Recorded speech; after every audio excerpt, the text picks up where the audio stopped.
Tonight on The Wrap, Sky News reports from inside Iran. The man who lives here doesn't want to talk on camera, but he's told us that when the explosion happened, the blast waves filled his apartment with thick dust and smoke and put his wife and daughter both in hospital with broken bones and shrapnel wounds. Gives you a sense, really, that however precise the munitions that the Israelis and Americans say they're using, they generally always have some kind of impact for those living around wherever they're targeting. As we see firsthand the scale of the devastation caused in Tehran by the war with the US and Israel, Iran's Deputy Foreign Minister gives us a warning to President Trump if he puts boots on the ground. Just read what happened in Vietnam. You're saying it could be a quagmire for the Americans? I say that, I hope that, wisdom prevailed. Insists that he won't be drawn into a wider war in the Middle East as President Trump doubles down on his criticism of the UK with another demand for help in securing the Strait of Hormuz. I was not happy with the UK. I think they'll be involved, yeah, maybe. But they should be involved enthusiastically. We've been protecting these countries for years with NATO. The economic cost of the war continues to hit home. The Prime Minister announces £53 million for those seeing heating oil prices soar, but is a much bigger energy bailout in the offing. And hundreds of people queue for antibiotics in Kent as 3 schools confirm meningitis cases in an outbreak which has left 2 people dead and 11 others in hospital. Well, we discuss the day's biggest stories with Baroness Arlene Foster and Kevin Maguire. Plus a first look at the front pages of tomorrow's newspapers, including coverage of that meningitis outbreak in Kent.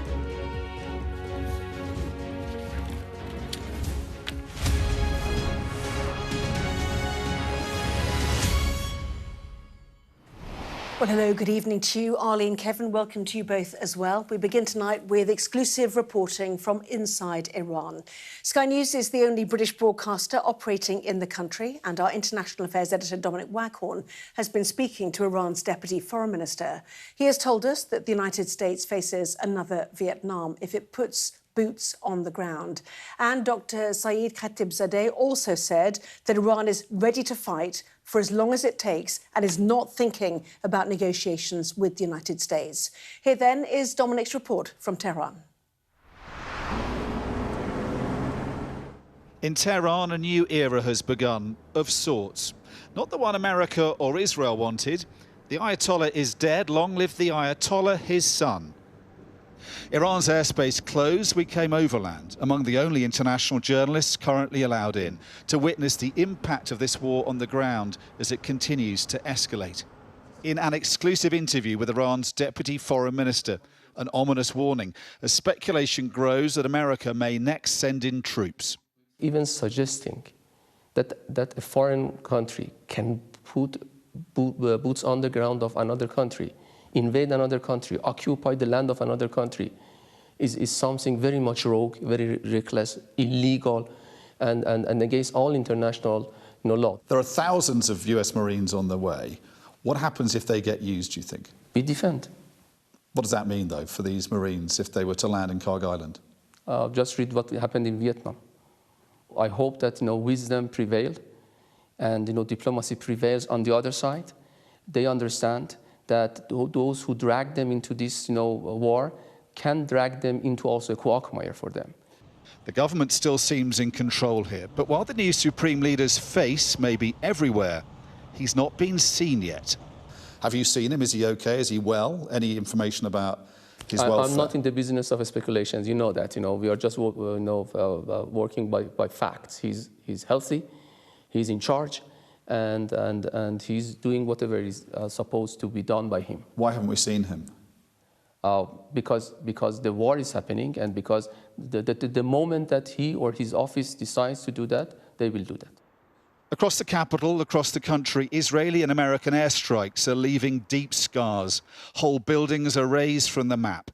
This is what so-called smart bombs do to homes next door to their targets. An apartment left devastated. Its residents did not escape unscathed. The man who lives here doesn't want to talk on camera, but he's told us that when the explosion happened, the blast waves filled his apartment with thick dust and smoke and put his wife and daughter both in hospital with broken bones and shrapnel wounds. It gives you a sense, really, that however precise the munitions that the Israelis and Americans say they're using, they generally always have some kind of impact for those living around wherever they're targeting. Many have fled the capital. Those who remain try to carry on as best they can. In the market, they're shopping for the Persian New Year at the end of the week. Some prepared to share their fears and concerns. It's very unsettling. Nobody can predict what's going to happen next. We want the war to be over soon. Nobody knows how the situation will develop. It's extremely awful. Nobody is buying anything and I can't do anything about it. Business is not good at all. It's not normally like this before New Year. What's striking is that things are carrying on as normal as much as they can, even though the war's happening. But there is a tension, not just because of the war, but also because of the protests, the unrest that happened in the weeks before the war that was so brutally suppressed. A lot of people won't speak on camera, but off camera, they're saying things like the situation is terrible, business is awful. And one man said to us that whatever happens during the war, he hopes when it's over, things can change for the better. But with no sign of de-escalation from either side and no sign of diplomacy, the prospect of this being over soon seems dismal and distant. Dominic Waghorn, Sky News, Tehran. Well, Kevin, Arlene, fascinating to hear that. Fascinating to hear such defiance as well. I mean, the criticism of Trump and what he called this illegal, reckless, rogue behaviour. There is no sign of Iran backing down from this conflict. No, Iran's taken a beating. It was fascinating to see what ordinary people think. And it's not going well for the regime or Iran as a country, but nor is it going well for the Gulf states that have been targeted by Iran, hitting their infrastructure. And it's not going well for Donald Trump, who thought it would be very simple, it'd be very bellicose. He's claimed to have won it four times. He didn't want British warships last week. He wants them this week. And then his language is how it'll be fun to hit targets time after time. It shows that war is never good. It's just not good. And how you end it is the puzzle nobody knows, because we can't get inside Trump's head for a start. And then what will a regime that's taken a pounding do? If he wants to stop, will it carry on defiantly sending its drones and what rockets has left? Well, I think it's really interesting to see Dominic in Tehran and to actually see the photographs of the terrible nature of war, and I think that's very, very graphic. But when we listen to the Deputy Foreign Minister say, if he wants Vietnam, that's what he's going to get. I mean, that is a very specific thing to say, and it's directed to the audience at home in America, isn't it? Because they have such dreadful memories of what happened in Vietnam and what happened to young soldiers in Vietnam. And so he's sending that message back very cleverly through the media to America to say, if you want Vietnam, bring it on, because we're not going to let you out of this easily. And I think it is very, very worrying indeed for the rest of us sitting watching on. Yes, indeed. Well, let's bring that very point to our US correspondent, Mark Stone, who joins us now from Washington. I mean, things like Vietnam, it's absolutely a trigger word, isn't it, Mark, for both the US president and indeed, as Arlene said there, for the American people? Yeah, and it's so clear that is why. I mean, they may well believe it, but they also know the political power of using the V word, of mentioning Vietnam, because they know that will resonate, that will echo the dark history here in the United States of that nightmare. So it was very intentional. But I also think that the Iranian government, they kind of relish the prospect of American troops coming into Iran, because this is an existential fight for them. They are looking to drag this out. They are looking to drag America in further. America wants this done quickly. For America, victory is the total capitulation of the other side.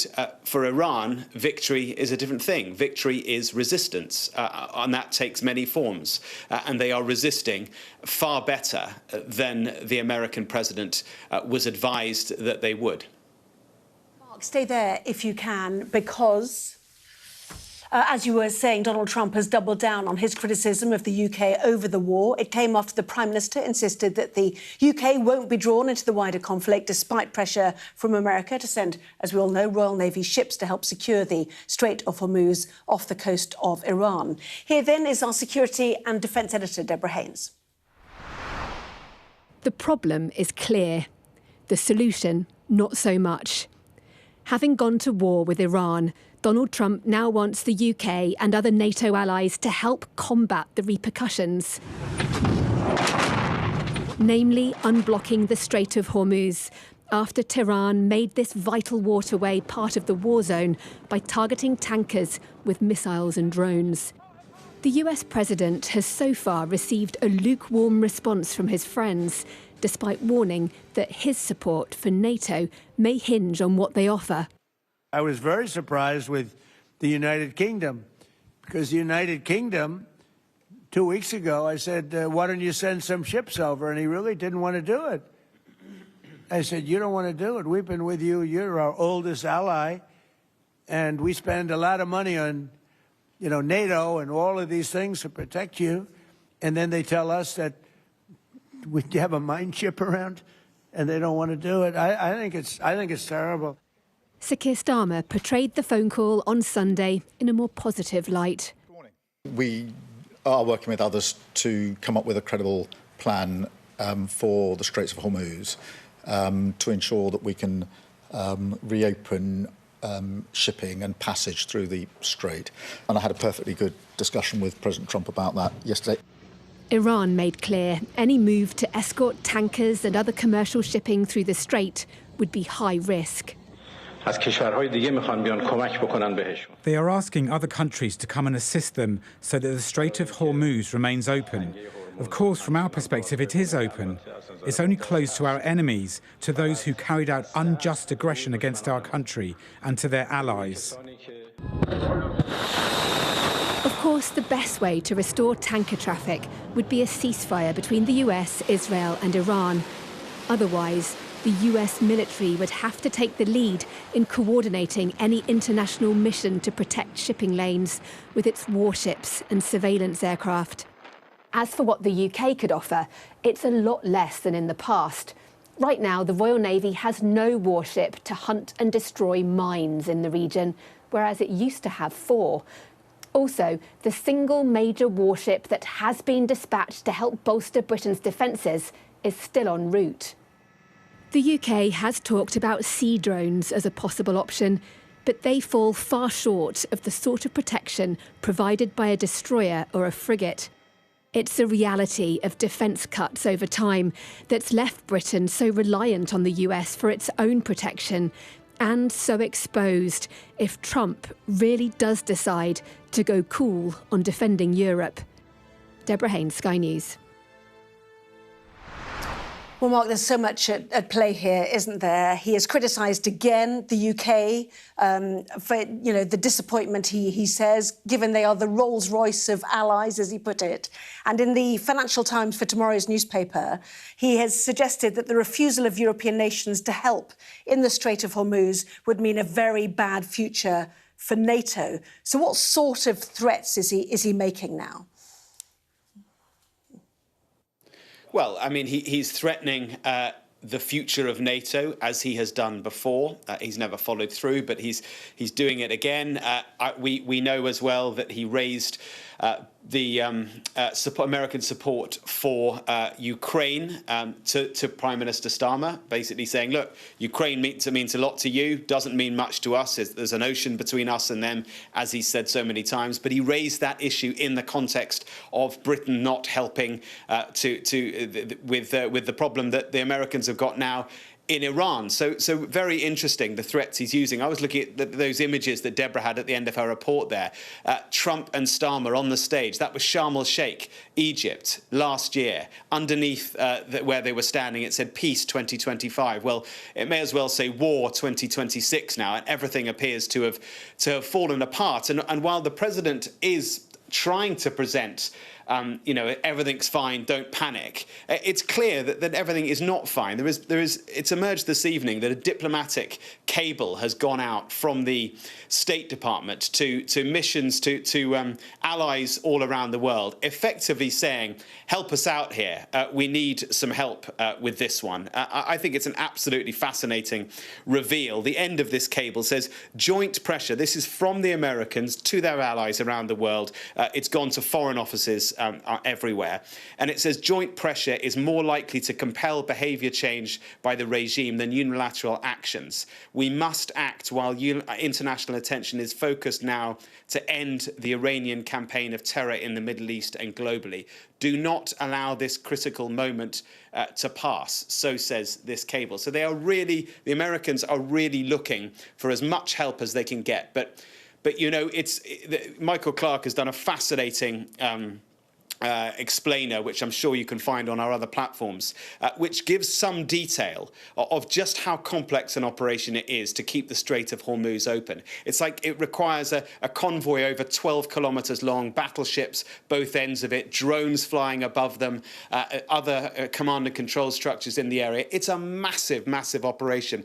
Donald Trump has said repeatedly over the past 12 hours, it's just a little easy thing. Literally, he said that, just a little easy thing that we want help with. It's not. It's incredibly complex, which is why the European countries, and among them Britain, would like to try and find a diplomatic answer to this and not to have to put their warships into this hornet's nest to face who knows what by an Iranian government that is under existential threat for its existence. Mark, fascinating stuff. Thank you so much there for joining us. Yes, for something very minor, he called it, didn't he? In the meantime, we've had a quote from the German Chancellor, Friedrich Merz, who has said, we will not participate in ensuring freedom of navigation in the Strait of Hormuz by military means. The war, he said, in the Middle East is not a matter for NATO. Therefore, Germany will not become militarily involved. But, Arlene, we're playing with high stakes here, aren't we? The big worry is Trump exiting the US from the sphere of European defence will be accelerated. Yes, and we're here again. And I mean, I'm looking at that statement from Friedrich Merz. It's a complete change from what he had to say at the beginning of what Trump was doing in Iran, because then he said he could understand it. And actually, he had no sympathy for the Iranian regime at that time. So he has changed completely. And I can only assume it's because all of the other European allies are taking very similar views on this, and that is why he's doing this. Although the French, I have to say, have taken a slightly different view, and I think Trump said earlier on, the president said that he gave the French president an 8 out of 10 as opposed to what he's given to other people. So, look, this is very, very concerning because obviously Trump didn't do his work with allies before he went into Iran. And you have to ask, well, why is that the case? Have we a failure on our side, or where was the failure? Now we're at a situation where he said, we need your help, even though last week, as Kevin rightly says, he said, we don't need your warships. Now he's saying, we do need your warships. There's differing views in the papers, and we'll come to that later on. But I think this is a very critical moment in what's happening, because he's realised that the Strait of Hormuz is critical, maybe too late. And now we here in Europe are feeling the pain in terms of goods not getting through the Straits of Hormuz. Yes, indeed. If we look at the newspapers at 5:30. From the UK's point of view, we heard Keir Starmer in his morning news conference saying we're working with others to come up with a credible plan to open up the strait. So are we in or are we out? And can we categorically say we've refused help, or are we hedging our bets at the moment? I think what he was saying, we're not going to be dragged into a wider Middle East war. He means we're out until there is a ceasefire. And then, if I was interpreting what he's said correctly, publicly, and what others have said privately, if there is a ceasefire, then Britain would, of course, then help to try and clear the area, protect it. And it's a very different situation. But we're slightly in because, of course, RAF bases or US bases in the UK are being used, but I think the Prime Minister has taken a stand here, which is why he's getting so much flack from Trump, who is pleading now for help. I think it probably doesn't need the equipment, he needs the international cover. Yeah. Because if you look at the list of countries now, Merz was caught at Trump when he was saying Starmer was no chance, that didn't want to attack him.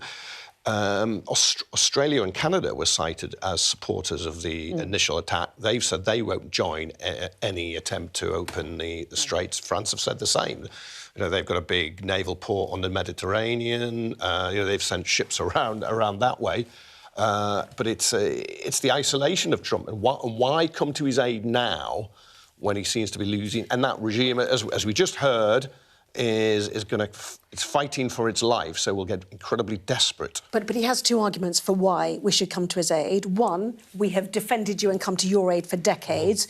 Two, those who get their energy, oil and gas from the Persian Gulf should be made to keep it secure. The problem is, in terms of the defending us for decades argument, is this is a president that has badmouthed his allies. He's slapped tariffs on them, on us, and he's also tried to take Greenland part of a NATO ally. Yeah, he declared economic war. It's not exactly been plain sailing with the allies. No, you also wanted Canada. Yes, remember exactly. another NATO, but look, it's all over the place. He doesn't know his history, although he had bone spurs not to be drafted into Vietnam himself. The commander-in-chief dodged Vietnam service in Vietnam. But of course, Britain didn't join that, and Harold Wilson was under huge pressure from Lyndon Johnson, held out, and I think it was probably Harold Wilson's finest hour. It would have been disastrous for the UK if we'd have got involved in that. So there's a history of not going along with what a US president wants. And when we see the crime of Iraq, when you do, it can go horribly wrong. France and Germany didn't take part in that invasion, and they were denounced in the US as, was it cheese-eating surrender monkeys, I recall. Well, they called it right. And NATO itself is a defensive alliance. It's 32 members. And its parameters were listed by the Americans, so they weren't dragged into colonial wars. That's right. It was literally, you know, Europe and America. It's Article 5. If a country is attacked, then others come to its aid. But, of course, Trump has gone on the attack. America hasn't been attacked. And where he's straining relations with all those Gulf states, which made a deal with the US, thinking they'd be protected from Iran, they're now all furious because they're being hit, not America. And they're paying a price for his war. And American consumers are. Some of the military are, but the biggest price looks like it'll be paid by Trump now because he's called it very badly. And, of course, Iran is widening the war for that very reason. I mean, hitting out at the Gulf states, doing that, you're widening the war, and it is allowing them to then actually make this point about Vietnam. Yeah. If you get into this, you're going to be kept here for years and years, and that's going to hit very hard at home with American people, I think, very much so. And Ukraine being used as a bargaining tool, well, I mean, that, you know, we've heard that with the bases. It could happen again here. You know, we could say the US needs to drop all tariffs, you know, desist from its claims on Greenland and actively help Ukraine in return for our support over opening the Persian Gulf. And Zelensky was one of the first out the traps to back Trump and say, look, we've got experience of combating and using drones. We will share that with you. And he was just rebuffed. It'll be interesting, actually. President Zelensky's here tomorrow.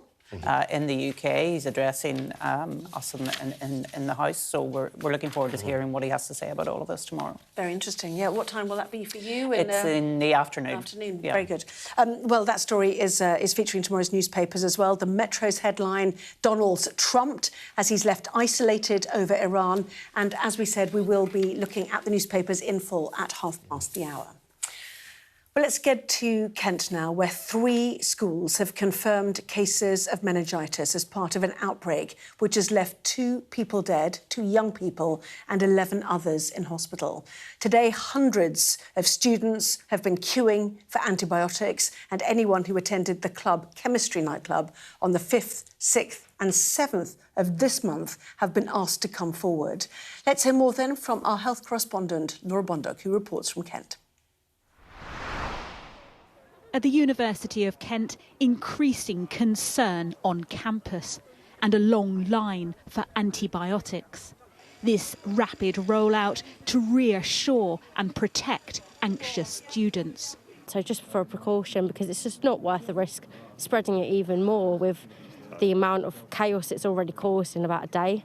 Having been Mother's Day yesterday, we were together, me, my mum and my sister, and so obviously it's precautionary more than anything. It's really concerning. I mean, yesterday I was with all of my housemates and we were just like looking at the news coming through and we were like, oh, it's actually like real, it's serious. On Sunday, the university confirmed a student had died of meningitis. Close contacts are being traced, but the outbreak isn't confined to campus. A sixth former at this grammar school in nearby Faversham has also died.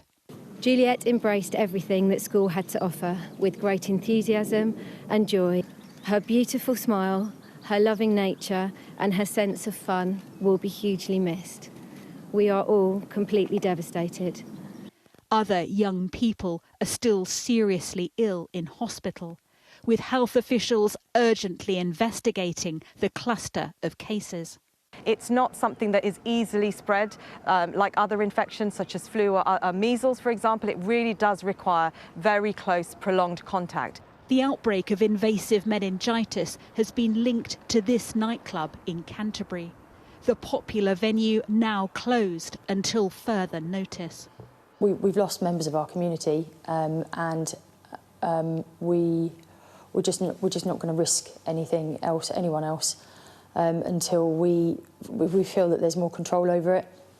The University of Kent is contacting thousands of people with extra focus on 2 halls of residence. All assessments and exams have been moved online. But there is huge worry.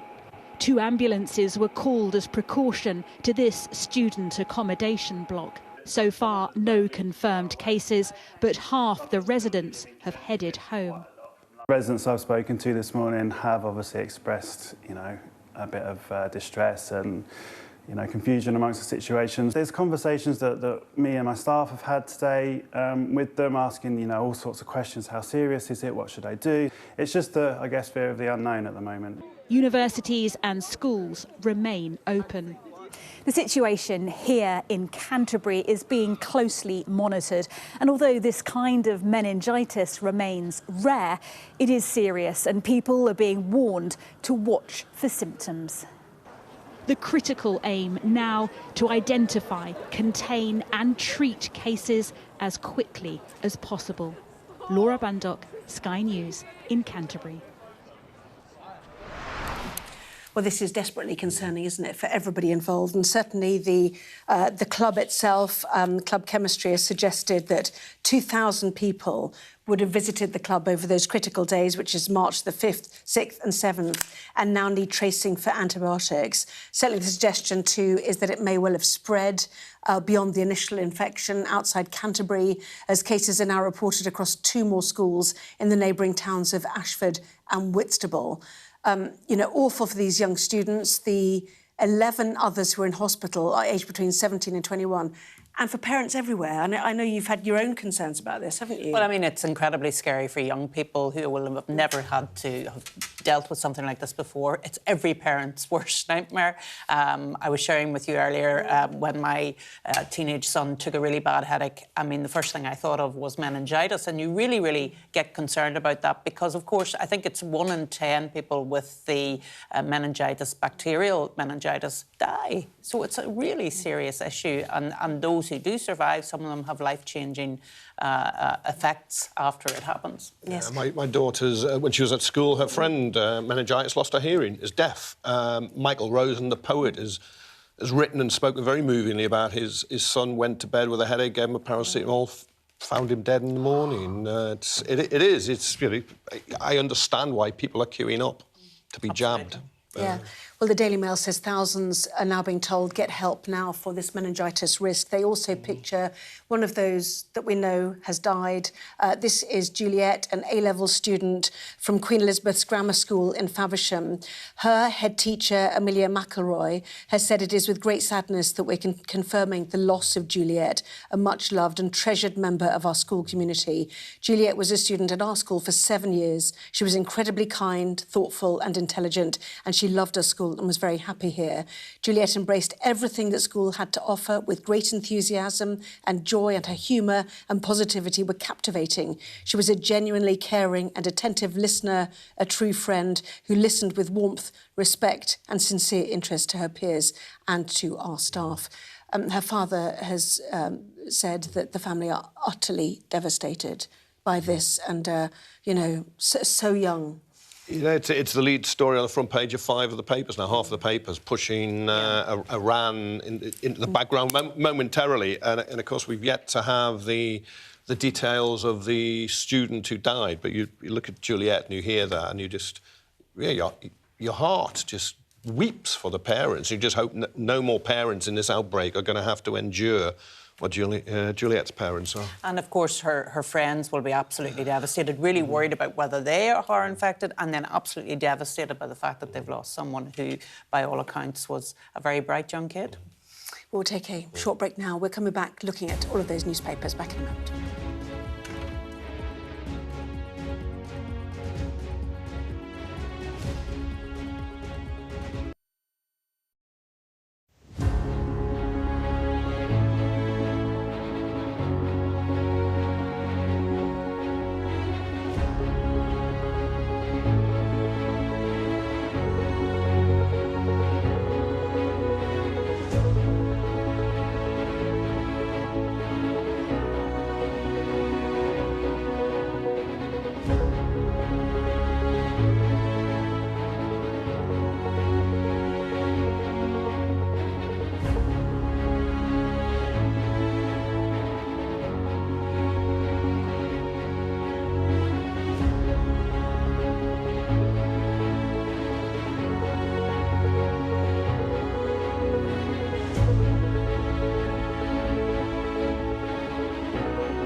The best thing about being a Sky News journalist? They call him the king of the jungle. Being a Sky News journalist. Yusra al-Baghir has this report. And this is what's left of it. As a woman of colour, how did the Harris campaign speak to you?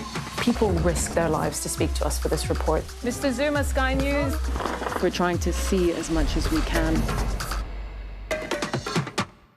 Well, it is time now to see what is making the front pages of tomorrow's newspapers before we talk more about them. Let's start with the Metro. It leads with Donald Trump threatening NATO allies after they pushed back on his demand to send warships to reopen the Strait of Hormuz. The Guardian leads on Keir Starmer facing a difficult decision over whether to resist US pressure to join the war with Iran. The Financial Times also highlights Europe's three biggest military powers rejecting Donald Trump's demand.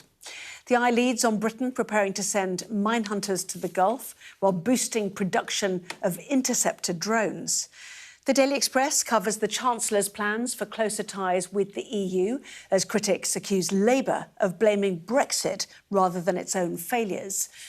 Terror on campus is the headline for the Daily Mirror, which leads on the meningitis outbreak in Canterbury that has left 2 students dead. The Daily Star also leads on the story featuring a devastating message from one of the families of the deceased. The Telegraph leads with the same story, discussing the distribution of antibiotics to students.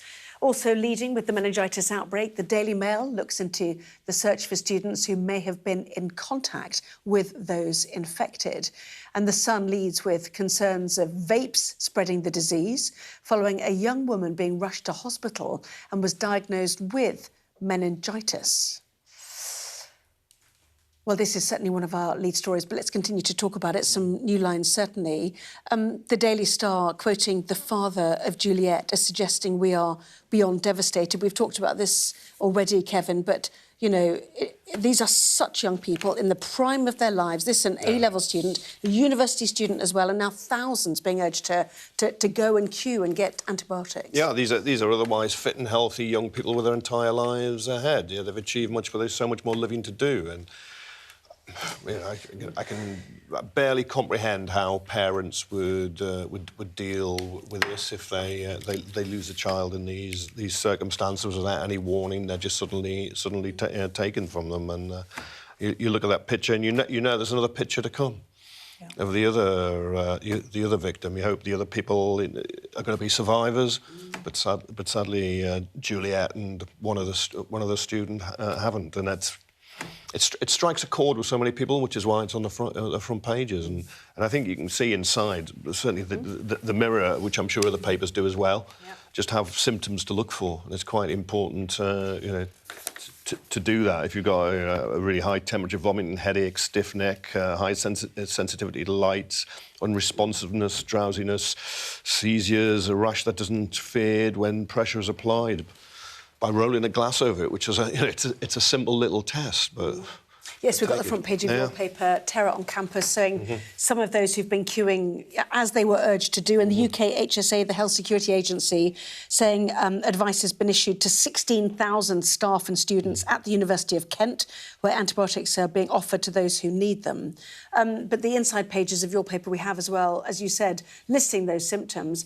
And they're saying, you know, it's so difficult to identify. It could be a severe cold. It could be a hangover. So just be wary is the message right now. And I think that's the important thing to say, because there's a lot of young people who will think, oh, I'm just not feeling well, or maybe they had a few drinks the night before and they have a bit of a hangover, but it might be something much more sinister. And I think it's always to be on the side of caution and to seek help at this time and to get those antibiotics. I think that's the really important thing, because we don't want them not going forward just because, you know, oh, we can't be bothered or whatever.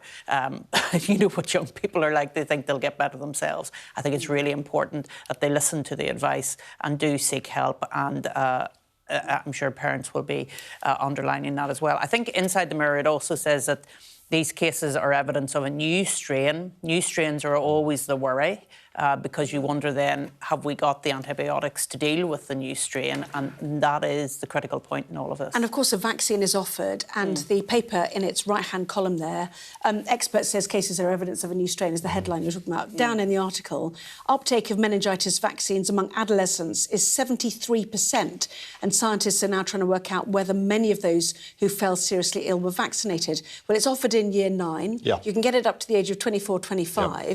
Have people been put off? Is it time we had like a digital notebook where a parent could say, you know, yes, it comes up that my child has had the vaccine. We actually need to digitise our own vaccine uptake so we know what we've given our children. Yeah, what happens if you're off school? We've seen the fall in people having measles jabs, you know, MMR. There's a big anti-vaccine movement now since COVID. This has echoes of COVID, and yet it has, you know, echoes too of vaccine hesitancy because of COVID. Well, there's a piece in the Mirror by Ellie Fry, a reporter who had meningitis when she was 13, and it was a near-death experience, and she was saved because she was vomiting, falling in and out of consciousness. Her mother was heavily pregnant, but the mother and her father still took her to hospital, 30-minute drive away in Peterborough, and she was fortunate. There was a neurologist who wasn't normally in the hospital who recognised what was going on. And she was off school for 8 weeks. She recovered, but then had the mental scars. And it's kind of, if you can get the jab, get the jab. That's it. Don't listen to people online. Well, and that's part of the problem, because this is a hangover from COVID, because there was so much discussion about the vaccine in COVID, and I had a big job as First Minister of Northern Ireland at the time, saying to people, get the vaccine, get the vaccine. And there were people who said to me, oh, no, we don't know where it's come from. Are they using fetal tissue to make this vaccine? I wouldn't touch that vaccine. And so it is really important that people do get a vaccine on this occasion, and indeed on other occasions as well, because it's a very minute... and there'll be people probably attacking us online for saying that. But here's the thing. I would much rather people got the vaccine and stayed safe. I really do. Well, it saves lives. It does. I mean, that's the bottom line. Yeah, absolutely. And as I said, you can get it up to your mid-20s. If you haven't had it, there's still time, and it's very important for young people. This is, it's very, very rare. We need to say that. But it is also more common in sort of university age people as well. Yes, so, this is the young people we're seeing on the front and insides of the newspapers. Should we move on to Iran? And a lot of the newspapers are talking about what the UK should do. The pleading now from Donald Trump to protect the Strait of Hormuz. The Guardian, for example, the PM vows that the UK will resist US pressure, but at the same time saying we are looking with others at how to keep the strait open.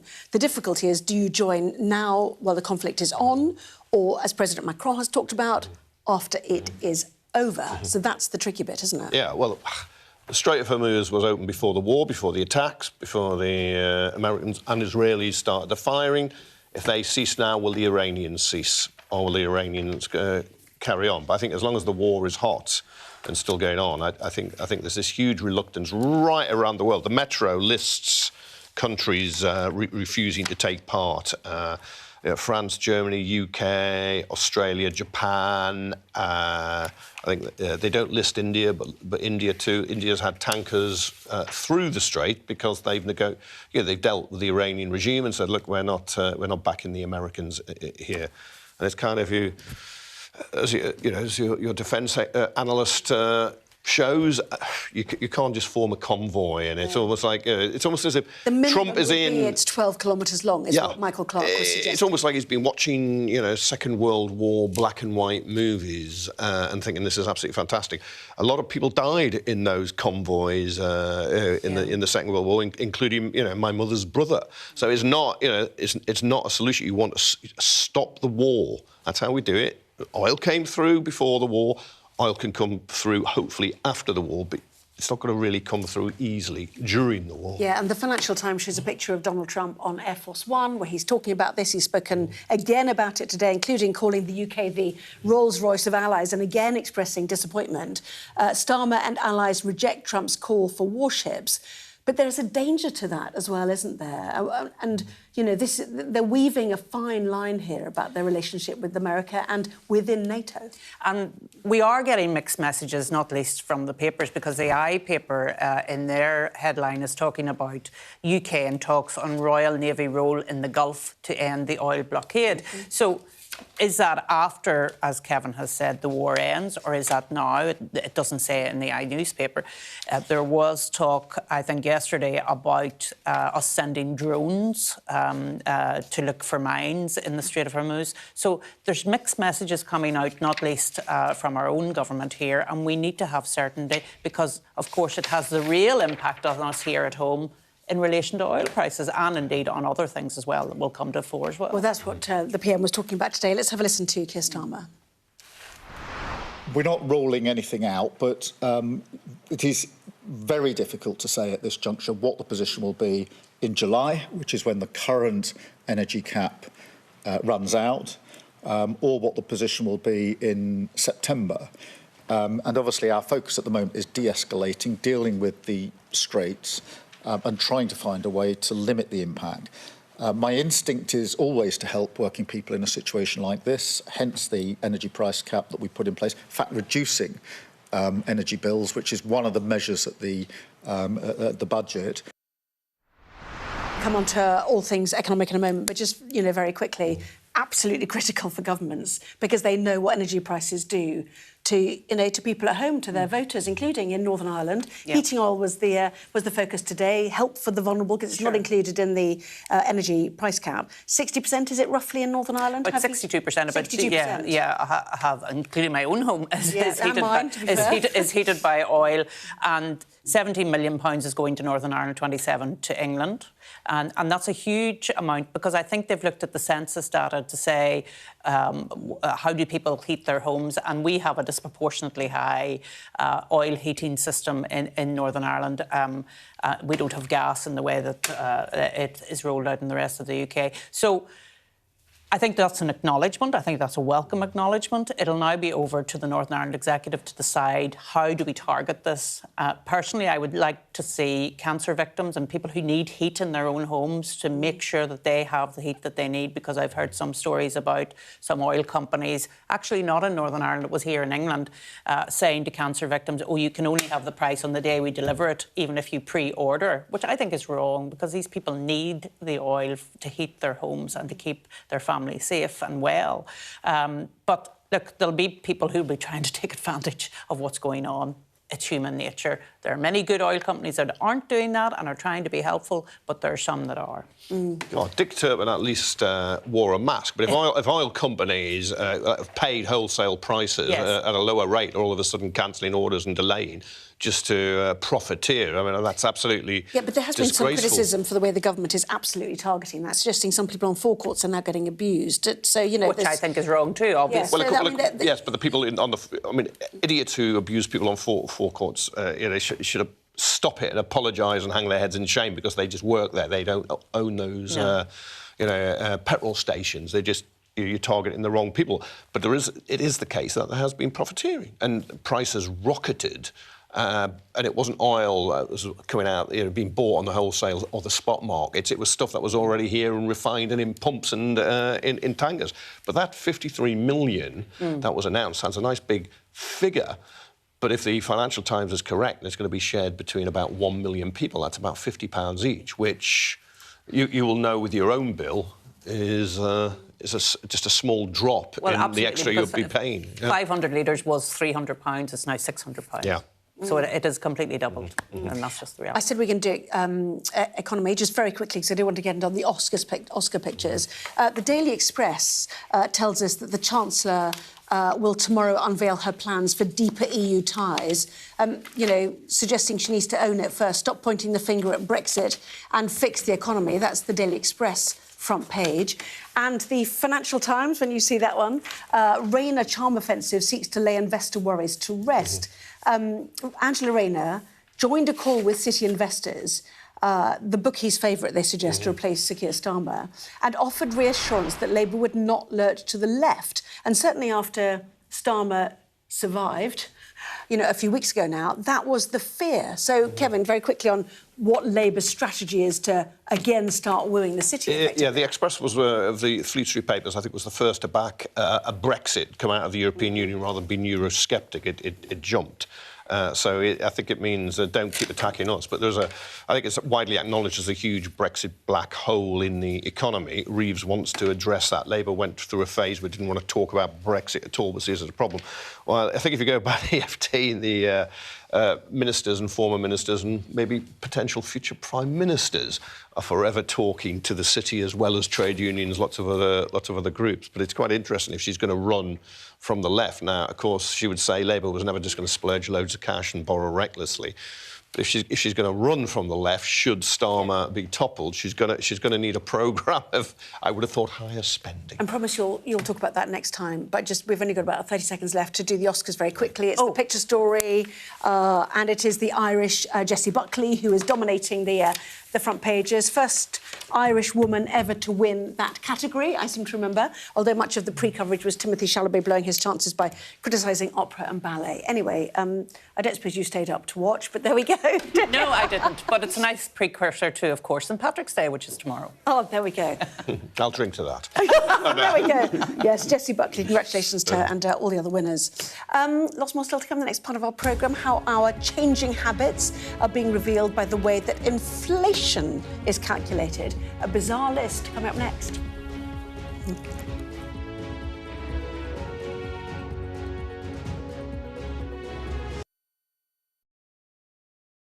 I'm Deborah Haynes, Sky's security and defence editor. The reality of life under Russian fire. People don't want to leave, even though help is here to evacuate them. They say they want to sort out their belongings first. It's absolute chaos. Fire, shouts the commander. There's a dash to safety, as Russian drones will be trying to find this position. We've now got to wait inside the shelter to see if there is incoming. I've been covering Russia's full-scale war since it began, witnessing the terror and the trauma. When rockets fall, I try to hide my head under my toys. Illustrating Ukraine's lost childhood, hopes and dreams framed by war. Conflict in the Middle East is another major focus. An incredibly dangerous moment. We saw the missiles streaking across the sky. We saw the intercept going up, and then we saw the explosions when the intercepts were successful. With global threats rising, I also explored defence and security in the UK and across NATO. This US aircraft carrier is operating in European waters in a deliberate show of force.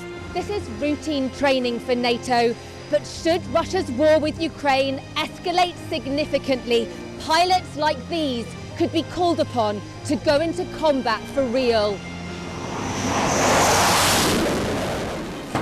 Tucked away in the National Archives are some of the UK's old defence plans. The scale of this bunker underlines how seriously governments took the threat of nuclear attack and global conflict. Should allies listen to Vladimir Putin's sabre-rattling? No, they shouldn't, and they don't. Sky News, the full story first. Liberation Day. By popular demand, Wow. here we are. Donald Trump. It is quite the story. Wherever it goes, on Trump 100, we go with it. Tell us who you're looking for. Unbelievable we've come to this. Are you overstating the reach and significance of this deal? Not like you said it. From the UK. Why don't you go back to your country where you have a major migrant problem? It was 10 feet from him, and all of a sudden the shots rang out. People impacted. I'll tell you on another day on the podcast what that was all about. Join us wherever you get your podcast. The best thing about being a Sky News journalist? I'll take you behind the scenes here for Election Night Live. They have gone up and up. Being a Sky News journalist. Ed Conway. Sky News, is anyone going to talk to us? Mortgage rates did go up very sharply during your time in office. Here it is. First off, just the scale of what we're looking at. Our data shows it's been happening. Question is, why it hasn't been stopped. What's the best thing about being a Sky News presenter?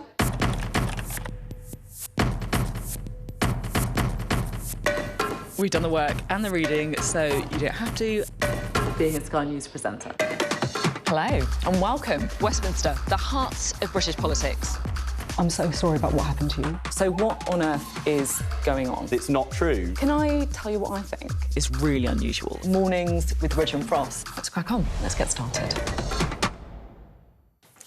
Let's just bring you some breaking news that we are getting from the Taliban. This is the Taliban deputy spokesperson who says 450 people have been killed and 250 injured in a strike on Kabul, suggesting that a Pakistani strike has hit a rehabilitation centre in Kabul. Afghanistan had earlier accused Pakistan's military of targeting a Kabul hospital that treats drug users in airstrikes. At the time, they said 200 had died. Now that has gone up to 450, they suggest. And that alleged attack came just hours after Afghan officials said that the two sides had exchanged fire along their common border, killing 4 Afghan nationals then. This is the deadliest fighting between the neighbours in years. It's entered its 3rd week. Pakistan has said it has conclusive evidence that the Taliban has been behind a series of attacks in the country, including suicide bombings, for example. But at the moment, we're hearing the Taliban suggesting 400 have been killed. I think I said 450 earlier. 400 have been killed and 250 injured in this strike on a Kabul hospital. We'll see if we can get more on that for you. Now, the Office for National Statistics, bear with me, has updated the basket of goods it uses to calculate inflation, and it sheds a fascinating light on our habits. So, among the items which will now be added to the healthier shopping basket are hummus and non-alcoholic beer. Prices for pet grooming will now be measured and added to the inflation figures. Another sign of modern living, motorhomes will now feature as an item on which some consumers typically spend their money. So hummus, pets, motorhomes, sounds like a middle-class shopping basket, this one, doesn't it? Like that party, Kevin? I'm glad to say beer. We won't be invited, it's OK.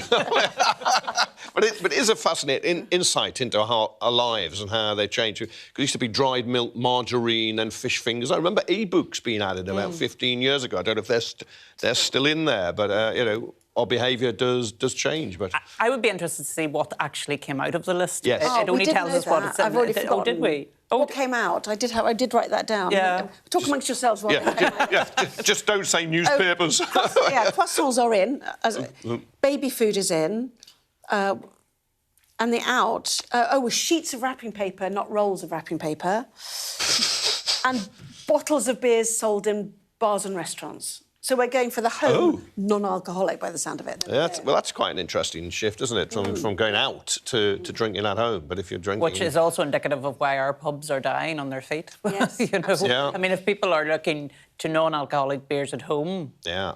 And I'm sure, you know, streaming subscriptions are probably in instead now. Of e-books. People stay at home, supping their non-alcoholic beer, having a great time as they have their hummus. Society? Yeah, or watching us, which is... Oh, yeah, no, well, we'll have that. We'll have that, yeah. If you're non-alcoholic beer. Lots still to come in the next part of our programme. We'll have that exclusive reporting from inside Iran. See you shortly. What's the best thing about being a Sky News journalist? Who's funnier? Being a Sky News journalist. A special edition of The World with me, Yalda Hakim. Pakistan has the right to respond. You're like, what? Historic day here today. Congratulations, this is a huge moment. But what happens now? The best thing about being a Sky News journalist? They call him the king of the jungle. Being a Sky News journalist. Yusra Al-Baghir has this report. And this is what's left of it. As a woman of colour, how did the Harris campaign speak to you? People risk their lives to speak to us for this report. Mr. Zuma, Sky News. We're trying to see as much as we can.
Tonight on The Wrap, Sky News reports from inside Iran.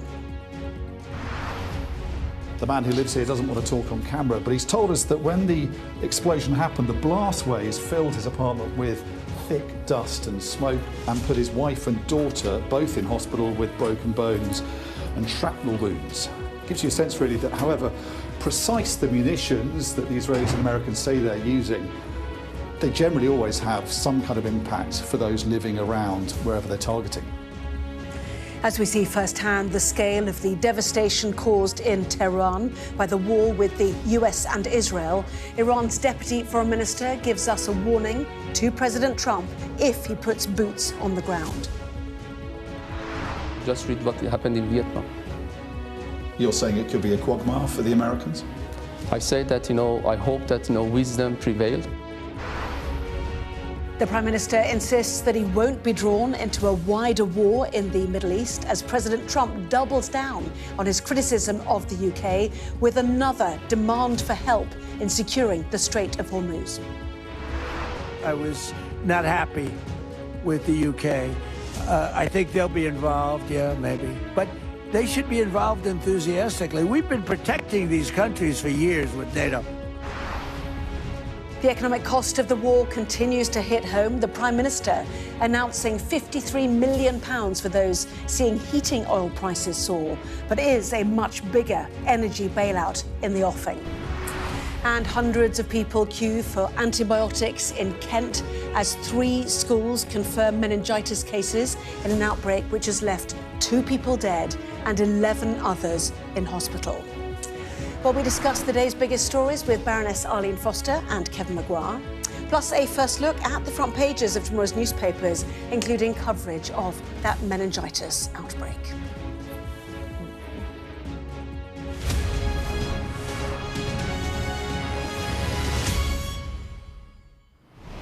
Hello, good evening to you, and Arlene, Kevin, welcome to both of you as well. We'll begin tonight with exclusive reporting from inside Iran. Sky News is the only British broadcaster operating in the country, and our international affairs editor, Dominic Waghorn, has been speaking to Iran's Deputy Foreign Minister. He's told us that the United States faces another Vietnam if it puts boots on the ground. And Dr. Saeed Khatibzadeh also said that Iran is ready to fight for as long as it takes and is not thinking about negotiations with the US. Here then is Dominic's report from Tehran. In Tehran, a new era has begun, of sorts. Not the one America or Israel wanted. The Ayatollah is dead. Long live the Ayatollah, his son. Iran's airspace closed. We came overland, among the only international journalists currently allowed in, to witness the impact of this war on the ground as it continues to escalate. In an exclusive interview with Iran's Deputy Foreign Minister, an ominous warning as speculation grows that America may next send in troops. Even suggesting that a foreign country can put boots on the ground of another country, invade another country, occupy the land of another country, is something very much rogue, very reckless, illegal, and against all international law. There are thousands of US Marines on the way. What happens if they get used, do you think? We defend. What does that mean, though, for these Marines if they were to land in Kharg Island? Just read what happened in Vietnam. I hope that wisdom prevailed and diplomacy prevails on the other side. They understand that those who drag them into this war can drag them into also a quagmire for them. The government still seems in control here, but while the new supreme leader's face may be everywhere, he's not been seen yet. Have you seen him? Is he okay? Is he well? Any information about his welfare? I'm not in the business of speculations. You know that. We are just working by facts. He's healthy. He's in charge. And he's doing whatever is supposed to be done by him. Why haven't we seen him? Because the war is happening, and because the moment that he or his office decides to do that, they will do that. Across the capital, across the country, Israeli and American airstrikes are leaving deep scars. Whole buildings are razed from the map. This is what so-called smart bombs do to homes next door to their targets. An apartment left devastated. Its residents did not escape unscathed. The man who lives here doesn't want to talk on camera, but he's told us that when the explosion happened, the blastways filled his apartment with thick dust and smoke and put his wife and daughter both in hospital with broken bones and shrapnel wounds. It gives you a sense, really, that however precise the munitions that the Israelis and Americans say they're using, they generally always have some kind of impact for those living around wherever they're targeting. Many have fled the capital. Those who remain try to carry on as best they can. In the market, they're shopping for the Persian New Year at the end of the week. Some prepared to share their fears and concerns. It's very unsettling. Nobody can predict what's going to happen next. We want the war to be over soon. Nobody knows how the situation will develop. It's extremely awful. Nobody is buying anything and I can't do anything about it. Business is not good at all. It's not normally like this before New Year. What's striking is that things are carrying on as normal, as much as they can, even though the war's happening. But there is a tension, not just because of the war, but also because of the protests, the unrest that happened in the weeks before the war that was so brutally suppressed. A lot of people won't speak on camera, but off camera, they're saying things like the situation is terrible, business is awful. And one man said to us that whatever happens during the war, he hopes when it's over, things can change for the better. But with no sign of de-escalation from either side and no sign of diplomacy, the prospect of this being over soon seems dismal and distant. Dominic Waghorn, Sky News, Tehran. Arlene, quite clear the defiance there from the Deputy Foreign Minister speaking to Dominic Waghorn. And what I got, there's a longer interview, this sort of sense of pride in the Persian people. He called it the oldest living civilization on earth. And the defiance comes from that pride, really. Well, we've seen the defiance from the Iranians over a long number of years now in the way in which they treat their own people, particularly minorities, Christian minorities, and of course the way in which they treat women and girls in Iran as well. So the defiance is always there, and you get that from theocrats. But it's interesting that we're hearing of the IRGC, which is their Revolutionary Guard Corps, are now targeting US companies in the Middle East. So the IRGC is still not prescribed in this country. Despite the fact that it's prescribed in countries all across Europe, we still haven't prescribed it. And I just simply don't understand that, because they do operate transnationally. They do come into other countries and go after people. And I cannot understand why our government still hasn't prescribed them. Maybe, I don't know whether, Kevin, you have... Well, the UK government's line is that it's because it's not a terrorist organisation, it's part of the state, which of course it is. Yeah. I mean, it is the state, and that legislation and prescription is for terrorist organisations rather than states. But I find it absolutely fascinating. Now, the Iranian regime didn't want people in when it was killing its own people. Yes, exactly. It now wants us to see what's happening when the Americans and Israelis are killing Iranians. But what I found most fascinating just how well stocked that market now was. Now, maybe it's a Potemkin market and it's the one that's doing well, or maybe Iran has survived crippling economic sanctions for years. That is actually the people are rising up in a cost of living crisis, and they wanted more freedom too.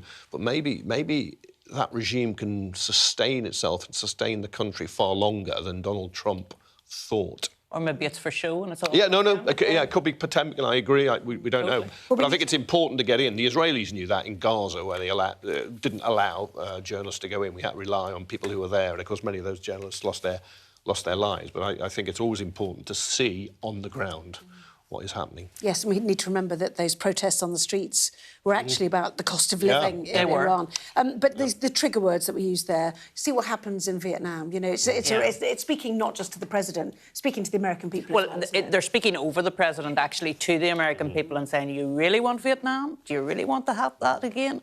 And I think that will resonate at home. I'm sure that will get through, and that will annoy Trump that has been said, because, of course, he doesn't have a particularly good record when it comes to Vietnam. Keir Starmer, when he's asked to name the Labour Prime Minister he most admired, chooses Harold Wilson. Harold Wilson refused to get involved with Vietnam. Isn't that very interesting? And he may be channeling a bit of Harold Wilson now, as he doesn't want to get dragged into Donald Trump's war in Iran. And in the longer interview as well, Dominic also asked the Deputy Foreign Minister about the new Supreme Leader. You know, is he well? You know, trying to pin down exactly what has happened to him. Certainly the Daily Mail tonight is talking about the fact that Moshtaba Khamenei went into his garden, which is why he escaped the death that befell his mother, father, wife and son, although some have suggested this might be actually propaganda from the Iranians to show that he's still alive. But anyway, what came back was, I don't want to go into speculation, so there was no answer about how he is. But, you know, we have not seen him yet, you know, and Dominic was saying, have you seen him? Have you know, how's he doing and everything? So whether that matters or not, I don't know. No, I mean, Donald Trump's playing a kind of Iranian whack-a-mole. If he pops his head up, he may well be targeted and killed like his father, his predecessor. And we saw the Israelis attack the Hamas negotiators in Qatar last September. So it's a kind of dangerous world if you're a leader of a country that has been attacked by Israel and the US, because your lifespan's going to be pretty short. Well, his lifespan's probably pretty short in any event. But I have to say, it's a bit strange when you don't turn up to your own inauguration, which he didn't do. Well, the Deputy Foreign Minister also suggesting that, look what happened in our war with Iraq, the Iran-Iraq war, 8 years. You know, it's suggesting they can continue this. And as you know, as the point we're all making is, it's how much the political pain is felt by Donald Trump and the economic pain around the world, which may dictate how long this lasts. Tyrannical regimes can throw people into meat grinders and watch a lot of people die. Democracies have greater trouble with that, which is, I think, the pressure is now mounting on Trump. Not that many, but about a dozen or so American service personnel have died. But the cost of living crisis, affordability, that they call it in the US, is mounting there as well as here. And he will feel that pressure. Well, let's talk about Donald Trump now. And certainly he has, maybe as part of that pressure, doubled down on his criticism of the UK over the war. It came after the Prime Minister insisted that the UK would not be drawn into the wider conflict, despite that pressure from America to send Royal Navy ships to help secure the Strait of Hormuz off the coast of Iran. Here is our Security and Defence Editor, Deborah Haynes. The problem is clear. The solution, not so much. Having gone to war with Iran, Donald Trump now wants the UK and other NATO allies to help combat the repercussions. Namely, unblocking the Strait of Hormuz, after Tehran made this vital waterway part of the war zone by targeting tankers with missiles and drones.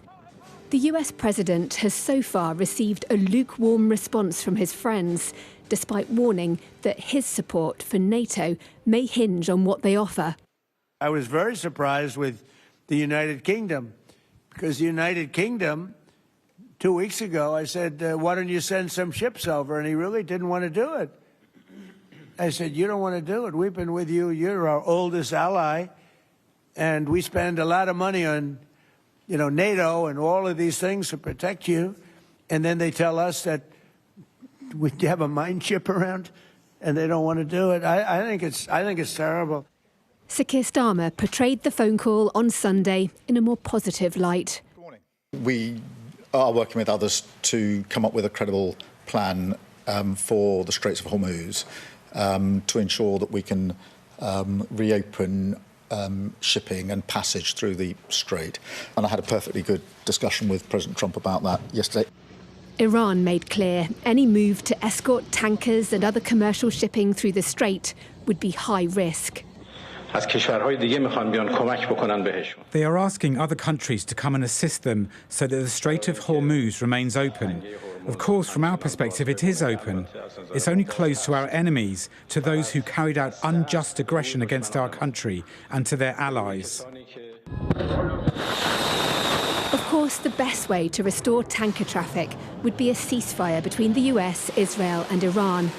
Otherwise, the US military would have to take the lead in coordinating any international mission to protect shipping lanes with its warships and surveillance aircraft. As for what the UK could offer, it's a lot less than in the past. Right now, the Royal Navy has no warship to hunt and destroy mines in the region, whereas it used to have 4. Also, the single major warship that has been dispatched to help bolster Britain's defences is still en route. The UK has talked about sea drones as a possible option, but they fall far short of the sort of protection provided by a destroyer or a frigate. It's the reality of defence cuts over time that's left Britain so reliant on the US for its own protection, and so exposed if Trump really does decide to go cool on defending Europe. Deborah Haynes, Sky News. Political correspondent John Craig is here now. But first of all, Arlene, let's go to you on this very specific issue. You know, what should the Prime Minister do? Because Donald Trump is now, he's got Marco Rubio writing to, you know, countries around the world, asking for help over the Strait of Hormuz. Does he say no while the war is ongoing?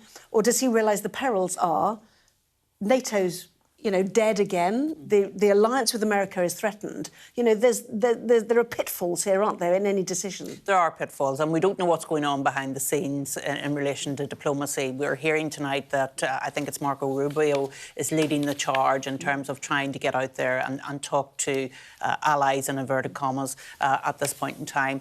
It'll be interesting to see what response he gets. There's been a bit of a confusing message from some of the newspapers. Some are saying that he's in talks about sending UK warships. Others are talking about drones.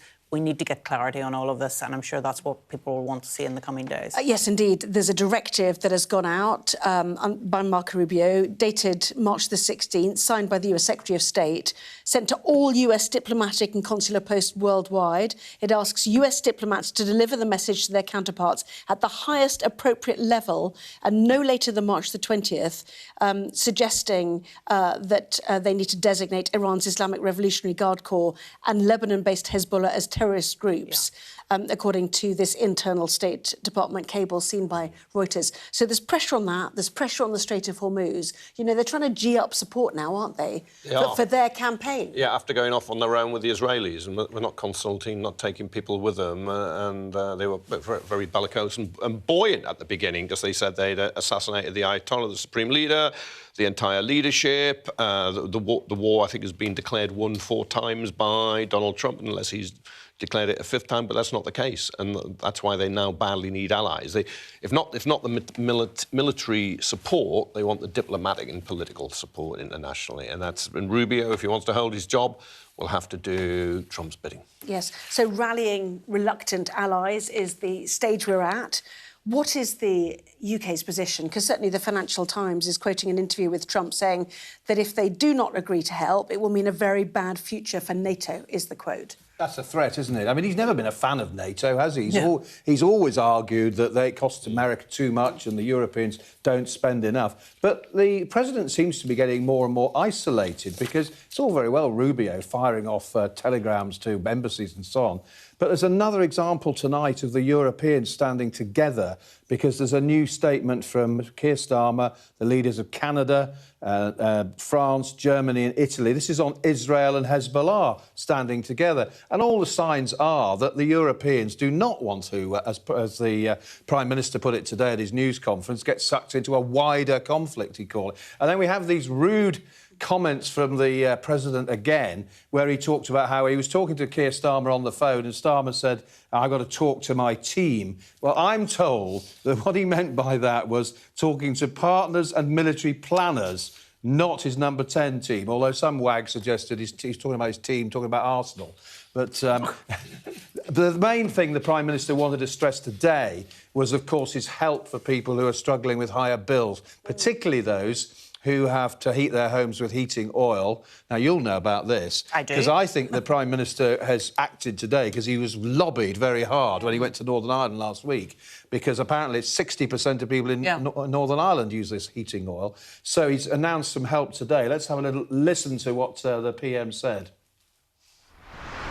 We're not ruling anything out, but it is very difficult to say at this juncture what the position will be in July, which is when the current energy cap runs out, or what the position will be in September. And obviously our focus at the moment is de-escalating, dealing with the straits, and trying to find a way to limit the impact. My instinct is always to help working people in a situation like this, hence the energy price cap that we put in place. In fact, reducing energy bills, which is one of the measures at the budget. So that was the Prime Minister answering our own Beth Rigby's question about the energy price cap you heard him mention there, and also fuel duty, because he's under pressure from Kemi Badenoch. Remember, she went on fuel duty at Prime Minister's Questions last week. She's talking about it again today. So the government is just basically on that, saying, well, let's wait and see how long this all lasts. Yes. I mean, have governments changed in, their willingness to give away and help people after COVID? We had the support for COVID, then we've had the fuel help, and now there's an expectation that people will get help with their energy bills, which all costs us money, doesn't it? It's taxpayers' money that's being... I recall when Gordon Brown was Chancellor, he had the fuel duty escalator, and it went up every year, and there was some kickback, but it wasn't huge. And then David Cameron's government came in, they froze it. It's been frozen a long time now. And then, as John said, there was that 2022 temporary 5p cut, which 4 years later is on. The government was going to start phasing it out from September, which is why he mentioned September, and that they'll have to look at this if this war goes on. But yes, I think the public mood has changed. People now are more in favour of lower taxation than they are higher public spending. But of course, if you're going to tackle what's happening in the market, where private companies charging you a lot more for your heating, your electricity, fuel for your cars, whatever, then there is a cost to the exchequer, of course. If they cut that tax, well, it's got to be paid somehow, although the government will make some extra money from higher fuel prices, including VAT on petrol and diesel. But this time there's the word vulnerable in front of any help that's on offer, which was not the same as when the Tories did it, which cost how much, John? Absolutely. What, today? No. When the Tories offered, it's 80 to 100 billion. Yeah, huge amounts of money have been spent on supporting us with our fuel bills. So my question is there another way actually of doing it? The answer is the Prime Minister, of course, has made the cost of living, tackling it, his priority, and he kept mentioning that again and again and again today. And that's why £53 million, I think it is, in help a lot of it to Northern Ireland, to be 17 million. 17 million goes to Which is not our usual bar and consequential. As you know, we normally get 3% of whatever England gets. So, I mean, it's not the usual. It's a recognition that we have that 62% of people on home heating oil. Last week, we heard Donald Trump say, we're raking it in, effectively, if the oil price goes up. We know that Russia is expected to bring in billions more rubles as well. Now we read on the front of the Daily Telegraph that this will also benefit Rachel Reeves. She'll bank almost £3 billion extra in extra tax revenues if the war in Iran leads to a sustained increase in oil and gas prices, according to analysis. And then on top of that, there's windfall tax on energy companies' profits too, John. So that's a sort of a by the way. Lots of criticism about, not opening up more North Sea oil and gas. Ed Miliband suggesting you won't get to see an extra penny of that because it goes into the wider market. Well, but anyway, she's talking tomorrow, isn't she? Yes, you could argue that money, of course, will help fund the subsidies and the handouts that the Prime Minister's talked about today. Yes, tomorrow, a big day in the Treasury calendar, the Chancellor's calendar. It's the Mays Lecture, where the Chancellor goes to speak in the City of London. And we know now that she's talking about AI, but not just AI. Her key quote is, I'm making 3 big choices on the greatest growth opportunities for Britain in the decade to come. 1, growth in every part of Britain. Did I hear you groan then? No, she was groaning earlier. I was. 2, AI and innovation. And 3, controversially, a deeper relationship with the EU. Yet again. Yes, and now the government is talking about quantum... I'm moving away from Arlene. Brexit corner over there. One other thing, quantum computers. I had to look up, see what they are. Apparently they can work on multiple potential answers at once, vastly reducing the time it takes to get a solution. John, I don't think we've got a long enough... Let me just tell you, though, that... Can I just ask quickly about this idea of, 1, growth... whether the Labour Party actually has encouraged growth or not is debatable. No. And 2, whether it's right at this stage, given what's happening with America, that actually moving towards the EU under any guise actually is a sensible decision right now. Well, it's going to irritate Donald Trump even more. But, I mean, I thought it was interesting talking about AI and talking about the pressure on young people. We're being told that the labour market is actually adding pressure to those not in education and training. And those are the people that are actually being taken, the jobs that they would normally go into at entry level are the jobs that AI is going to fill. So what are we doing about our young people who are not in education or training? Yeah, 1 million of them, isn't it? And 1 million of them, and the it's answer growing. to that is that Pat McFadden, the Work and Pensions Secretary, today announced some measures. He looks as though he's going to pay companies to take some of these people out. Well, look, skills is an absolutely critical point in our economy. And I was with a company earlier on today, and they were saying they just can't get people to work. Their jobs are there, they can't get them to work. The Pat McFadden scheme was up to 3,000 for 60,000 who'd been out of work for more than six months. But government's grappling with something like AI while dealing with daily crises is very, very difficult. But it's going to be a huge opportunity and a great danger. It's who controls and regulates and gets the benefits from it, and who pays the costs. But I think the government has shifted on the European question, and now can see it is popular now to advocate closer ties with Europe because Brexit is less popular than ever. Because we never took advantage of Brexit. There's a 100 billion plus black hole in the economy because of it. That's why she feels emboldened because we didn't, right back to Theresa May, we didn't actually take the advantages that were there first, and then COVID came along, and look where we are now. We need more Brexit. This is getting a wider-ranging conversation than we have time for. John? I was simply going to say Mel Stride says it's no secret that Reeves and Starmer have wanted to row back on Brexit since day one. Hear, hear. We will talk more, no doubt. Lots more still to come in the next part of our programme, including a tragic meningitis outbreak hits Canterbury. We'll hear from those there.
The best thing about being a Sky News journalist? I'm going to take you behind the scenes here for Election Night Live. They have gone up and up being a Sky News journalist. Ed Conway, Sky News, is anyone going to talk to us? Mortgage rates did go up very sharply during your time in office. Here it is. First off, just the scale of what we're looking at. Our data shows it's been happening. Question is, why it hasn't been stopped. What's the best thing about being a Sky News presenter?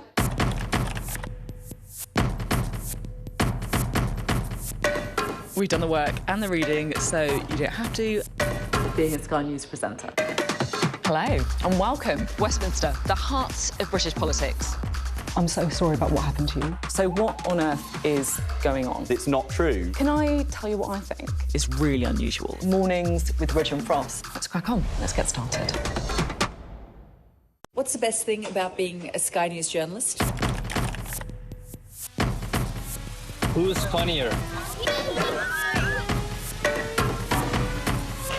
Being a Sky News journalist. A special edition of The World with me, Yalda Hakim. Pakistan has the right to respond. You're like, what? Historic day here today. Congratulations, this is a huge moment. But what happens now? Well, let's talk about Kent now, where 3 schools have confirmed cases of meningitis as part of an outbreak which has left 2 young people dead and 11 others in hospital. Today, hundreds of university students have been queuing up for antibiotics, and anyone who attended the chemistry nightclub on the 5th, 6th and 7th of this month have been asked to come forward. Well, we've spoken to some of those in the queue today. It's really concerning. I mean, yesterday I was with all of my housemates and we were just like looking at the news coming through and we were like, oh, it's actually like real, it's serious. And like I've got exams this week, so I'm very like on edge about what happens with those as well. Considering that I'm not a student here, my sister's not a student here, we haven't been in any contact with anybody here and she's gone in with suspected meningitis, I would say it's probably quite concerning, to be honest, because we only know about this, but what if there's potentially other places around the country where there's also an outbreak of a similar thing? Do you say, has she gone in? Has she gone She's in hospital, yeah. It's just not worth the risk spreading it even more with the amount of chaos it's already caused in about a day, because we weren't actually informed until about last night. A lot of students weren't informed until hours later.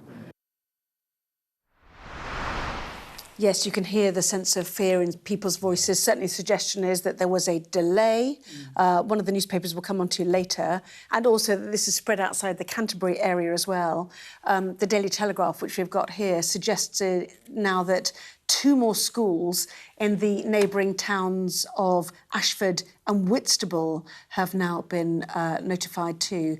They've also got a picture of one of those who very sadly have lost their lives. This is Juliet, who's an A-level student at a grammar school in Faversham, and the head teacher of the school has said, this is Queen Elizabeth's Grammar School in Faversham, said Juliet embraced everything that school had to offer with great enthusiasm and joy, and her humour and positivity were captivating. She was a genuinely caring and attentive listener, a true friend who listened with warmth, respect and sincere interest to her peers and to our staff. And her father certainly is quoted in the newspapers as saying they are absolutely devastated by this loss. You look at that picture, you know, sunglasses on her head, you know, flower in her hair, you know, smiling, and her life is gone, and that, you know, it's a tragedy for her, a tragedy for her family, for her friends, all those staff. And it's you can't be too careful now, and it's kind of, you know, you have to follow it through, those connections. You know, the other 2 centres. Everybody has to be wary. Everybody has to get the jab if they can. If they've got any signs, they should go to a doctor. Don't chance, don't gamble, because and we've yet to see the picture and find out the name of the other student who has died. I imagine we will tomorrow, and it's just young lives gone in a terrible way. And thousands being urged to come forward for antibiotics. Certainly, Club Chemistry in Canterbury have said that more than 2,000 people would have visited the club over what seems to be the key window, which is March the 5th, 6th and 7th, who now need tracing for antibiotics. And the UK HSA, the Health Security Agency, have suggested that 16,000 staff and students at the University of Kent, they've also had advice where antibiotics are being offered to those who need them there as well. So, I mean, this is thousands of people now being impacted by this. And the fact that they are able to pinpoint that nightclub shows that there must be some contact tracing going on. They must have found it somewhere, and then they're tracing it back and seeing how many people are. And it's very reminiscent of COVID and the way in which COVID first began. And when we were looking at those pictures of the students, and you could hear the fear in their voice, about their family members, about their friends, and the fact that they were wearing masks, again, because this is airborne, as we know as well. So it is very, very worrying. And when you look at that carefree picture of that young girl, and now the fact that she's no longer here, it's so sudden and it's so tragic. Well, that story certainly dominates a number of the newspapers tonight. So let's take a look at them, starting with your paper, Kevin, The Mirror. Terror on campus is the headline on the front of the Daily Mirror, which leads on that meningitis outbreak in Canterbury that has left 2 students dead.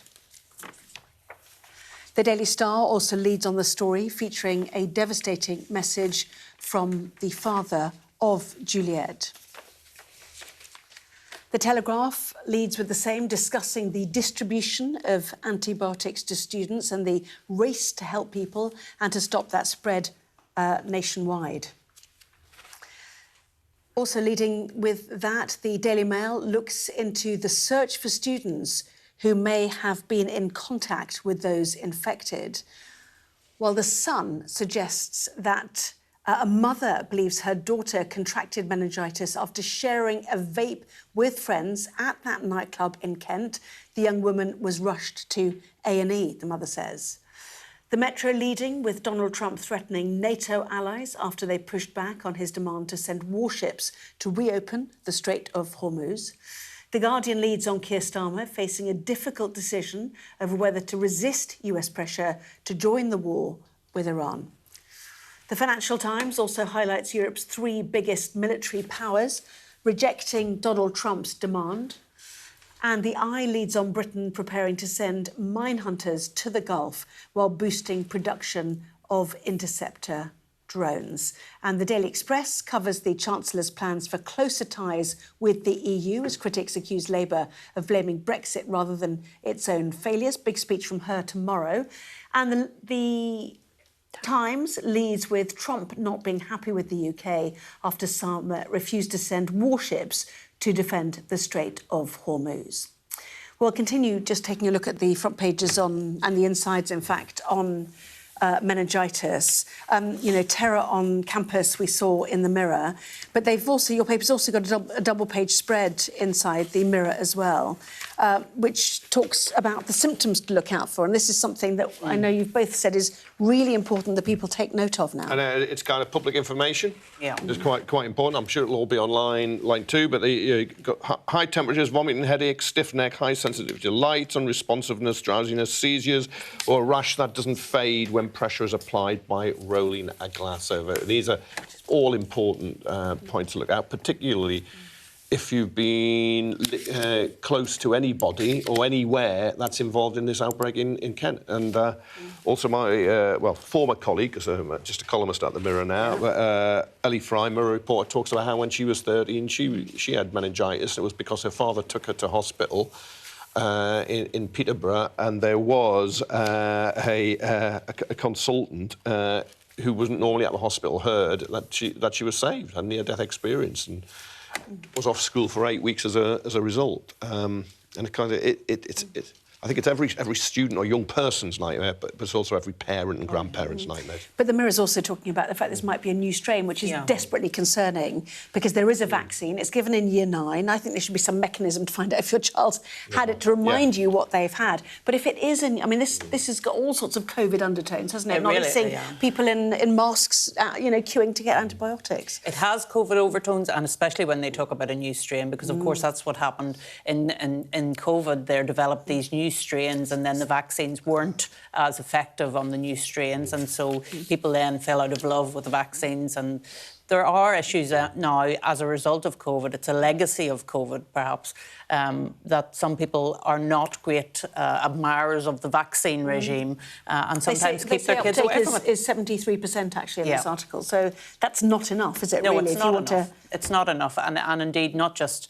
on the meningitis strain, but in others as well, like measles, which can be really, really dangerous for young people. That people have stopped taking the MMR jabs, and I think that is a COVID legacy and something I think that health professionals will have to tackle. Yeah. Well, there's vaccine hesitancy and complacency, and then there are just people who are just dead set and see huge conspiracy theories behind vaccines. The anti-vaxxers are incredibly prolific online. And they're prolific online, but they're quite small in reality, aren't they, in terms of numbers, Kevin? They're pretty vicious.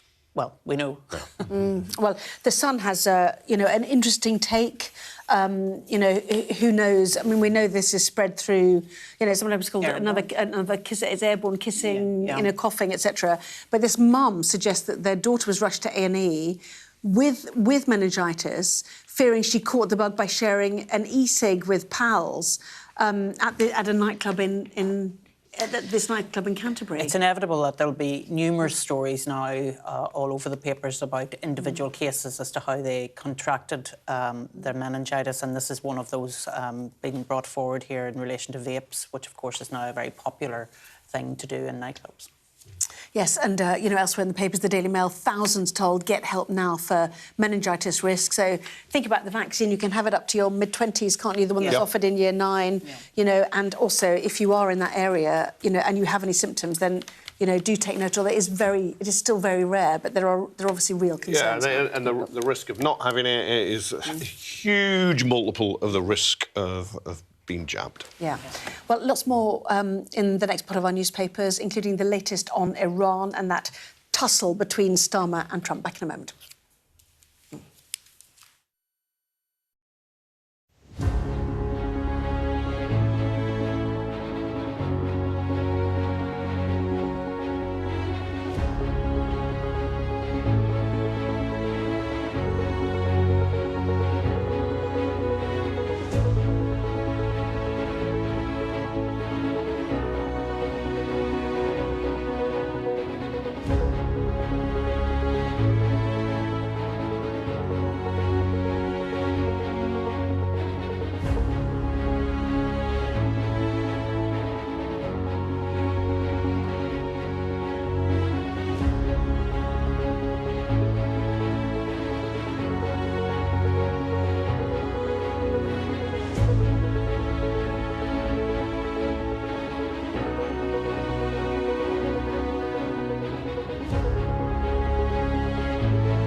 The best thing about being a Sky News journalist? They call him the king of the jungle. Being a Sky News journalist. Yusra Al-Baghir has this report. And this is what's left of it. As a woman of colour, how did the Harris campaign speak to you? People risk their lives to speak to us for this report. Mr. Zuma, Sky News. We're trying to see as much as we can.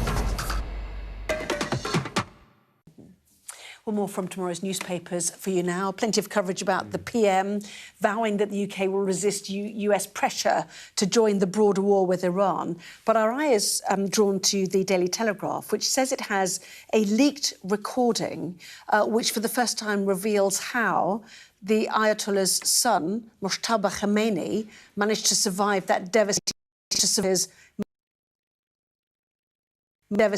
mother-in-law, I think. Yeah, and according to this recording, which is of two clerics in the Islamic Revolutionary Guard Corps, which the Telegraph say they've had independently verified, as he'd gone for a walk.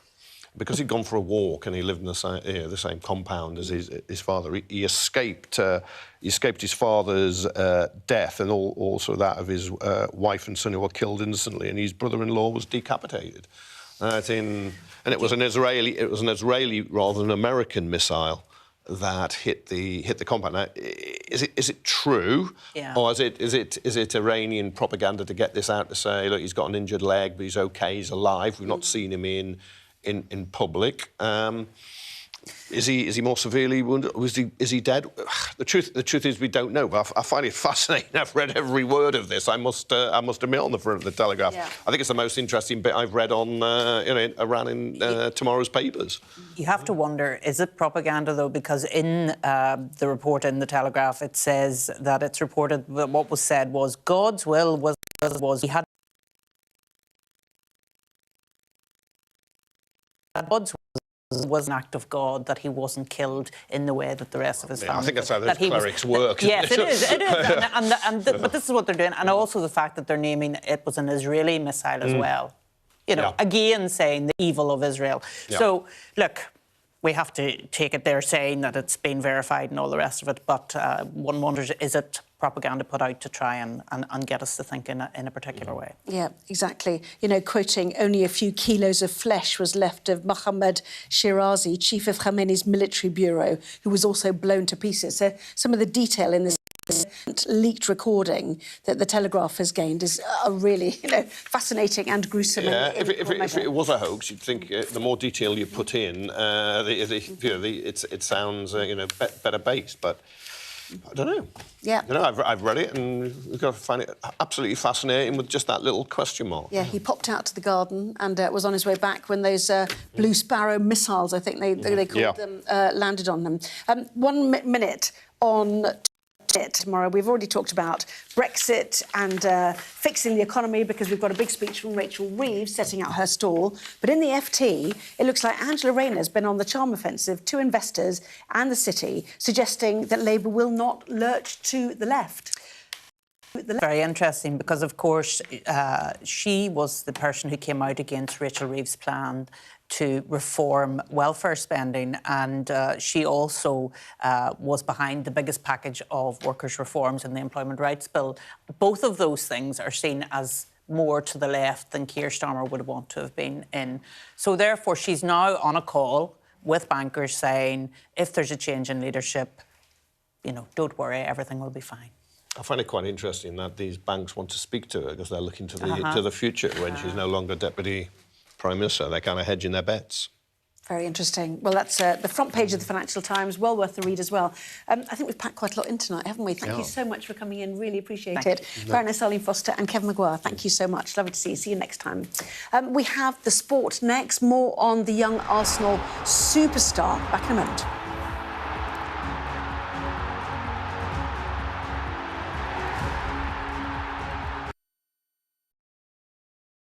I'm Deborah Haynes, Sky Security and Defence Editor.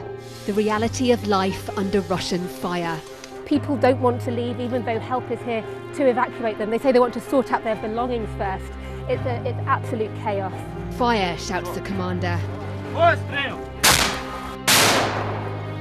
There's a dash to safety, as Russian drones will be trying to find this position. We've now got to wait inside the shelter to see if there is incoming. I've been covering Russia's full-scale war since it began, witnessing the terror and the trauma. When rockets fall, I try to hide my head under my toys. Illustrating Ukraine's lost childhood, hopes and dreams framed by war. Conflict in the Middle East is another major focus. An incredibly dangerous moment. We saw the missiles streaking across the sky. We saw the intercept going up, and then we saw the explosions when the intercepts were successful. With global threats rising, I also explored defence and security in the UK and across NATO.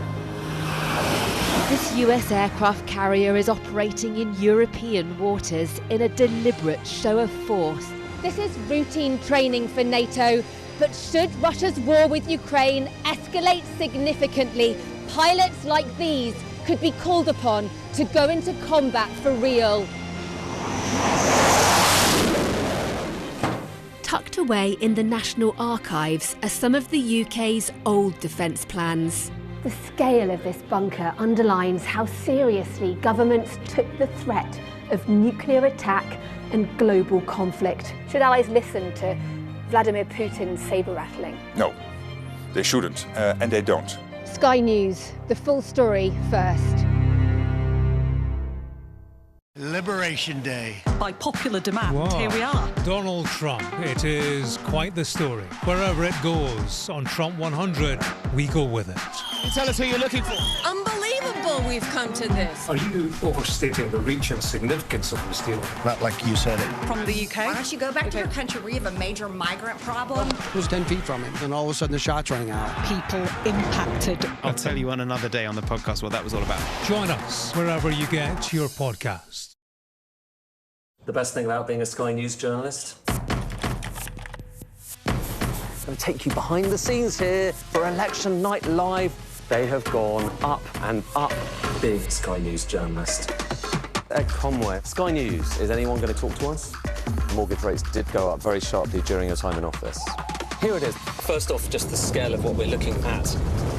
Our data shows it's been happening. Question is, why it hasn't been stopped. What's the best thing about being a Sky News presenter?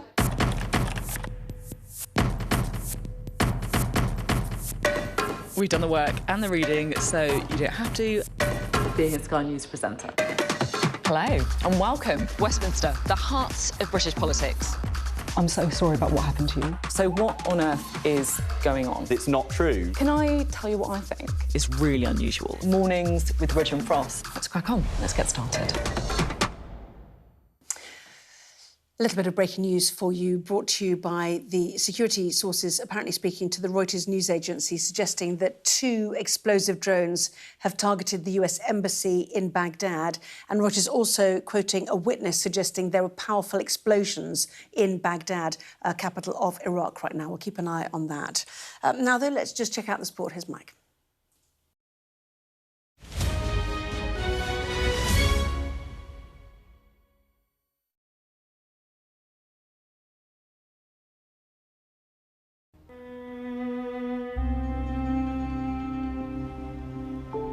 Adding a continental touch to Arsenal's never say die style is what Wenger is promising. Quand je suis venu, je veux dire, il y a tout ce qu'il faut pour être un grand club. Je veux dire, ils ont un public qui est fabuleux. Je veux dire, il y a des terrains où on peut s'entraîner. Il y a un entourage qui est très bien. Je veux dire, ils ont des très bonnes structures. I think it was a big chance for Arsenal to take this player because I believe he has a great future. He knew he had to get those kind of players that will know his philosophy and will help him implement that philosophy on the pitch at Arsenal. If you want to change the mentality at Arsenal, you don't go and sign English players. It didn't have as big an effect as when we signed Dennis Bergkamp. That was like a massive statement. When Patrick signed, these are players that nobody's really heard of. I was happy to have the chance to sign him. And overall, Patrick Vieira landed at Arsenal, but nobody knew that I was a manager. So at the start, he didn't play. So actually Remy Gard came in at the same time. Remy was an accomplished player, but also I think to give Patrick comfort that he wasn't alone, he wasn't the only French guy in the dressing room. So, and I think that worked well. Remy was a little bit more of a mature player than Patrick. Remy was great for Patrick because Remy spoke English, Remy was so smart, loved everything about London, would go to museums, go and take Patrick along with him. And Patrick was so young, all of this was new to him. They were not speaking well English at the start and they had to adapt. Lingard is a very intelligent person. Patrick Vieira will know better than I do, but it was certainly important to him. I arrived at Arsenal before Arsene, so it was quite really challenging to understand the language and to really understand the culture. It was really good that Remy Gard was with me at the time because he was a really, really big help for me. It was challenging at the beginning. He couldn't speak English and it was up to me and my best A-level French to make sure he settled down. After a couple of weeks, I went down to the dressing room. I said, Patrick, est-ce que tu peux dire quelque chose en anglais? Can you speak something in English? He said, oui, Monsieur Dean. Yes, Mr. Dean. I said, qu'est-ce que tu peux dire? What can you say? He looked at me and he said, Tottenham are magnifique, Patrick. Fantastic, Patrick. I said, qui te dit ça? Who told you that? He said, Ray Parler. So Ray was giving him English lessons. Ray Parler is the last who could help for the language barrier. If Ray's got into Patrick's head to try and teach him English, he was set up by us lot, you know, because we were like, yeah, go on, Ray, tell him some stuff. I remember him talking about beans on toast, and Patrick was like, what do you mean? Beans on toast? You've hit the beans on toast. And it's like, the post. I have to be honest, the English players make it really easy for me as well. They've been helping me to find a way to express myself. Arsene Wenger took the players to a health farm this week, but not exactly for a break. But he won't find the players complaining. The training's very refreshing, very varied, it's different all the time. It's nice to have a change, really. I want dynamic football made of movement.